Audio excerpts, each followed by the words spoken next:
Hey, we start this hour off with a little good breaking news. If you're an Alabama basketball fan, Brownie, this gets everyone's attention because he brings some credentials from his previous conference to Alabama. Well, he's the WAC Freshman of the Year, Keithan Bristo from Tarleton State, after a visit to Tuscaloosa on 24/7 on 3, and Keithan himself confirming that the 6'8" power forward is portaling to Alabama from Tarleton State, the fourth portal pickup for the Crimson Tide. Richard Hendrix is with us now.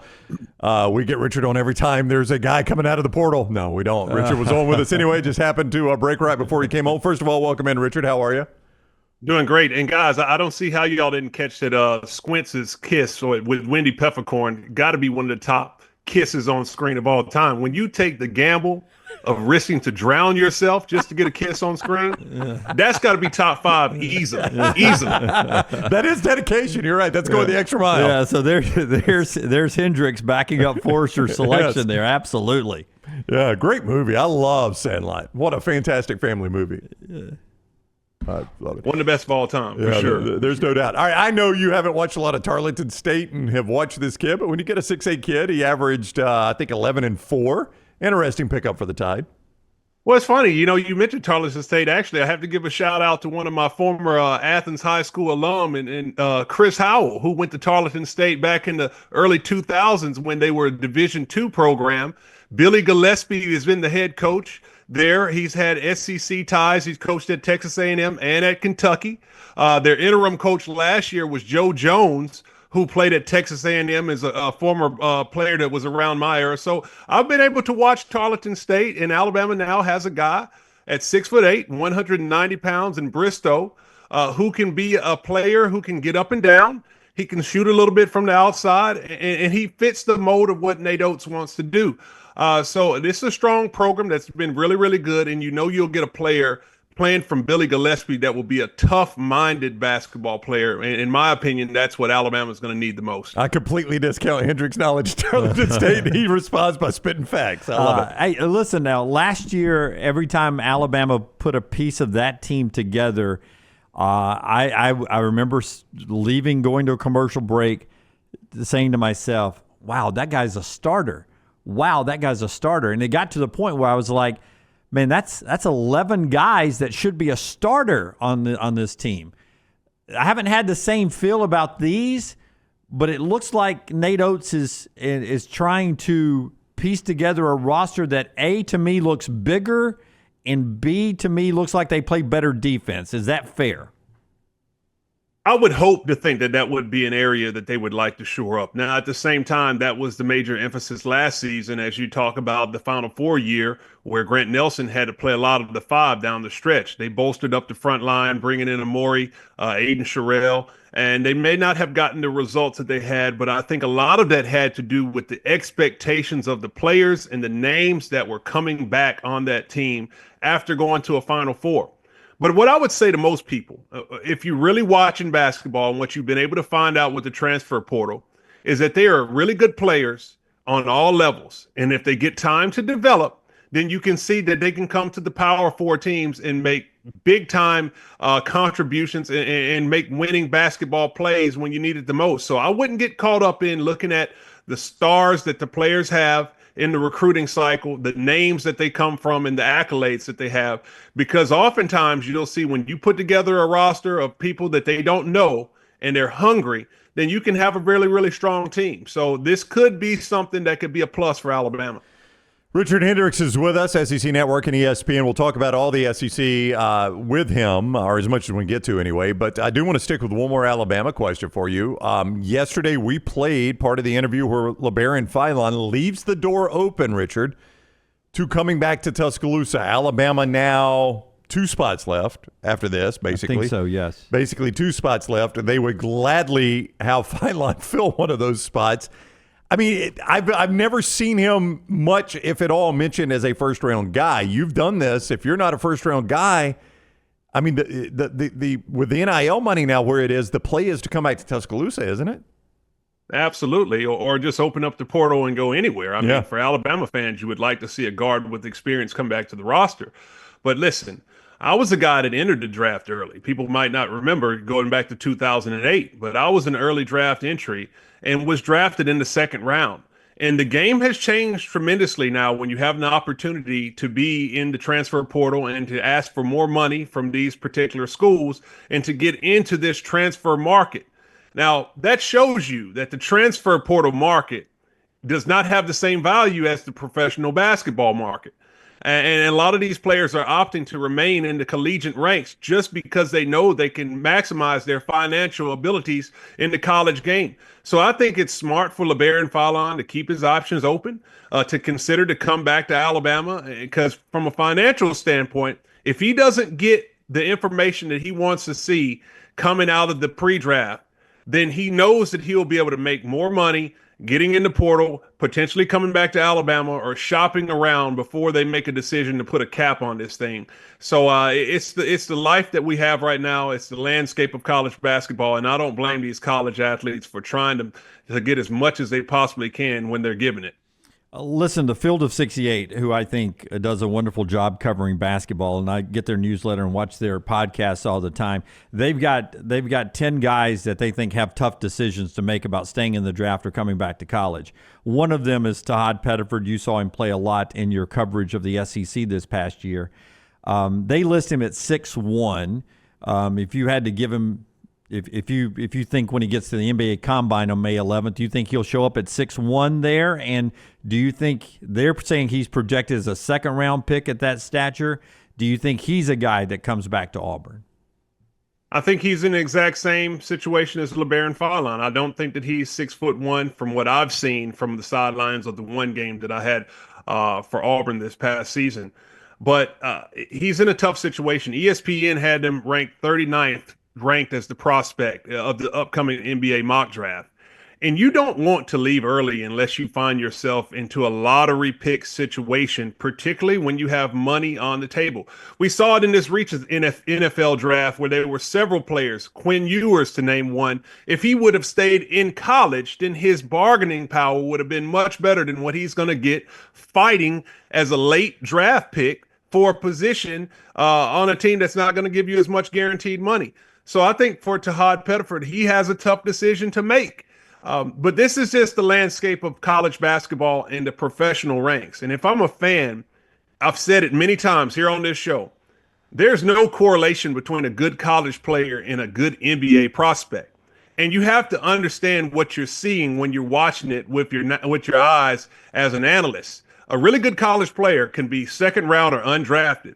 And you'll see in the top 5 picks, they're going to be younger players with supreme level athleticism and positional size. And you have to have the measurables to be a high level NBA draft prospect. If you don't have those, then it's going to be something that's going to have to be really tough for you. You're going to have to be big as far as your statistical output and have some success and just have the it factor where teams see that they can plug and play you onto their roster. At 6 foot, 6'1", I think it's going to be hard for a guy like Pettiford to get into the first round. Another guy that you saw up close and personal with your work at the American Conference Championship, Yaxel Lindborg, who was at UAB then. Now he's a Michigan transfer, but he's still in the mix at the NBA.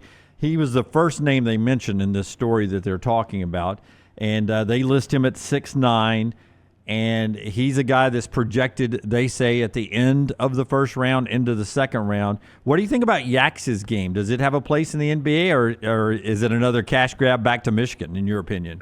I think he most definitely has a place in the NBA. I think he's a bona fide first-round pick at 6'9". He can rebound. He can score on the outside, score on the inside. UAB's one of their leading assists. Might have led the team in assists as far as facilitating for others, and he can defend as well, as he's been amongst the best defenders in the AAC. So this is a guy that has a tough decision because his asking price in the NIL market will be significant, and he doesn't have to worry about where he's going to fall on draft night.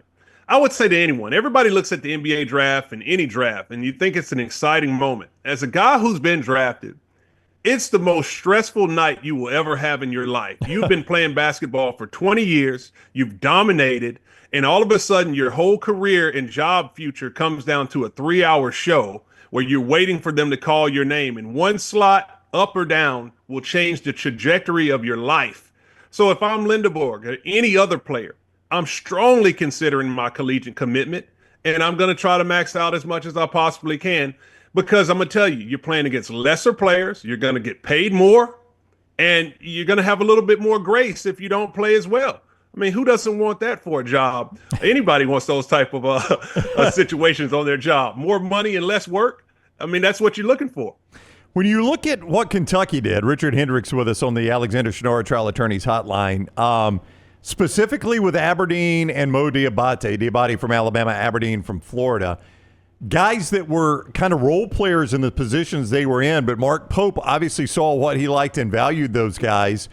What kind of role do you see them fitting in that Kentucky offense that you've seen from Pope? Defense. Okay. I don't look at the offense. I think when I looked at the Wildcats all season long, this is a team that can score with any team in the country. But the mentality that they seem to have on the defensive end was lacking. I saw a lot of ball reversals that were easily done on the other teams. Maybe not the level of physicality that they needed on boxing out and pulling rebounds. And now you're going to bring in two of the toughest-minded players in the SEC that have winning basketball experience. Denzel Aberdeen should have been a starter. He would have been a starter on any team, and he essentially was the sixth starter on that Florida National Championship team. He will come in. He can defend multiple positions. He has great positional size, and he has an attitude that he wants to make a difference. And offensively, he's a talented player as well. The same exact thing goes for Mo Diabate. Alabama fans were able to see it for 2 years. He was the guy that can come in the game and settle things down when the game seems out of sorts. He gets the tough 50-50 balls. He can rebound. He can guard all 5 positions if you need him on the collegiate game. And his offense is starting to go to the next level, which will give him more freedom in that 5-out high post Mark Pope offense that they run at Kentucky. So he's going to be in a good situation. I think Mark Pope did a really good job of addressing some areas of need in the offseason, getting some defensive-minded players. In rebuilding your roster, which you have to do every year now in college basketball, of all the SEC teams, if I said Auburn has done it better than anybody else, am I wrong? Well, no, I think if you touch on what I talked about at the top of the hour here, Auburn, if you look at it, and Bruce Pearl has done a magnificent job of identifying really good players that might not have this name recognition that others have. And he's probably doing it again in the portal once again, getting really good players. I mean, he's even gone down to the Division II level and found Chaney Johnson, and he's been able to contribute. He found a really good player in Janai Broome at a low major, mid-major level, and he's been a high-level contributor. So he understands what he needs in his program. He recruits well and doesn't necessarily lean on the name brand McDonald's All-American, Alabama Mr. Basketball types. I don't even know if someone could look if Auburn's ever even had a Mr. Basketball from Alabama. But it's just one of those type things that he does a really good job of identifying the parts that he needs on his team. And maybe he does do that better than others in the conference. Yeah, I'm interested. I painted you in the corner asking you specifically about Auburn. Who's rebuilt their team really well, in your opinion? I mean, Alabama's done a job now. You've mentioned Kentucky. Who else? Is there anybody else top of your head that you've liked? It's tough to see, and mainly it's because obviously when you look at the fact that you do have different rosters every single year, you always try to look and see how these pieces are going to gel together. We looked at Alabama, and Alabama was the surefire team to win the SEC last year when you looked at that roster being put together in the offseason. But how are you going to gel together when it matters? What type of identity are you going to play with? So I look at some of the teams like Tennessee, for example. I think Rick Barnes has gone up to Maryland. He's got a point guard who's coming from the state of Tennessee, coming back. They're going to always be in the fight just because of the style in which they play. You know they're going to be physical. They have the Birmingham kid that's coming in. That's a big body. The freshman joining up on the squad in Tennessee. So, he's done a good job of trying to bolster the roster. But the style of play, I think, is going to be the most significant thing. If you look at the Final Four, you look at the top teams that were able to get it done. Houston had a style which smothered teams. Auburn could play two ways. They could slow it down. They could speed it up. Florida, as you know, had a lot of versatility on that roster in which that they got after you. So the way that teams play, and Duke with their positional size and how they are able to get things done made it a force. You have to have the mentality of getting your players to defend. That's going to be the main thing that I believe is going to make the difference in the SEC. All right, before you go, Richard, we haven't talked to you since Texas A&M hired Sanford's Bucky McMillan. I know you've watched Bucky coach a little bit at Sanford, maybe even back in the Mountain Brook days as well. It's a big jump to go from Sanford to an SEC school like that. What are your thoughts on that hire for the Aggies? Well, happy for Bucky. Obviously, I've known him for a long time, played against him when he was at Birmingham Southern and I was at Alabama my freshman year. But, you're exactly right. I mean, you don't see too often a guy going from coaching high school ball and then 5 years later he's in the SEC at a program that has tons of resources. He did a tremendous job at Sanford. He scheduled well. He won big games. He marketed that program really well with his style of basketball that people think is fun to watch. I think that he will do a good job. He'll have to make sure he can get some high-level recruits. I think he's done a good job with his staff. He's hired T.J. Cleveland, who went to Minor here in Birmingham, on his staff to be able to get some players coming from Wichita State.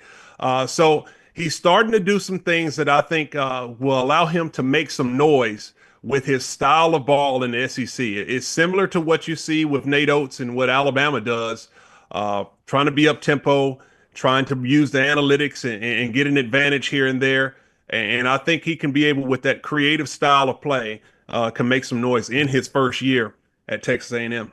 All right, R. Hendrix 35 is where you follow Richard on social media, at R. Hendrix 35. We'll be seeing him on ESPN and SEC Network talking basketball before you know it again. Richard, thank you very much for the time. Always good to catch up. Thank y'all for having me. All right, buddy, take care. Richard Hendrix with us on the Alexander Shinora Trial Attorneys Hotline.